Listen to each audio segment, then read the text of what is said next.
Greetings everybody and welcome to another week of Octoberfest. Vincent and I are incredibly excited this week to bring you the Week of the Undead. That's right, we're cracking open the tombs of all your favorite movies, of ghouls and old undead figures creeping and walking through the streets, through the farms, and into your nightmares. So buckle up and enjoy our adventure into the undead. Going back to the early 1930s is always fun. This is when sound film was new and booming, and studios like Universal brought some of the most memorable films to life in that time. The early 1930s is where studio horror began to flourish, with their sinister monsters and villains captivating audiences. Both Dracula and Frankenstein premiered in 1931, and in 1932 we were treated with The Mummy. While many of us grew up associating the idea of a mummy with a wrapped-up, slowly moving corpse, this film is a surprise in that it doesn't really establish that cliché just yet. That was taken care of in the sequels. Here, what we're given is slightly different. Boris Karloff plays Imhotep, who awakens after nearly 4,000 years of deathly slumber. A beautiful woman, mirroring the image of his former love, enters his sights, and Imhotep channels the same resurrecting power to lure Helen into his clutches to reclaim as his wife.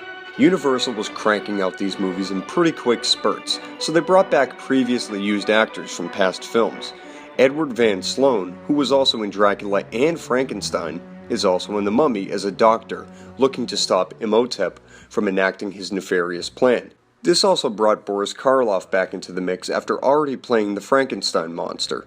His performance is only slightly similar to that of the Frankenstein monster. Now he gets to characterize Imhotep by speaking as well. Karloff has an equally entertaining performance in this film as he did in Frankenstein. It's tough to really spell it out, but Karloff does a good job in bringing a real presence to his character in this film. He's so eerily convincing. I must admit, however, that The Mummy does follow the early formula set up by these Universal films. The monster gets loose, kidnaps a pretty woman to which she must be saved and the monster defeated. It's a trope that many of these classic monster movies follow to the T, and looking back at it would certainly be easy to scrutinize these films for repeating similar storylines. For me, I think the real attractions are the performances brought forth by the actors, especially those playing said monsters. For Karloff, the mummy in this film isn't necessarily a monster, he's just more of an awakened soul. There's hardly any image of the mummy archetype we all know throughout this film. This movie is more so about Imhotep and his sacrilegious journey to find his lost love. This may not be the most quintessential monster movie from the era, but it still serves as a very entertaining flick. I think it holds up pretty well after over 80 years, and certainly has some rewatch value. This laid the foundation for the mummy and undead archetype, something that would really be captured in the sequels. If that interests you, this one is definitely worth a look.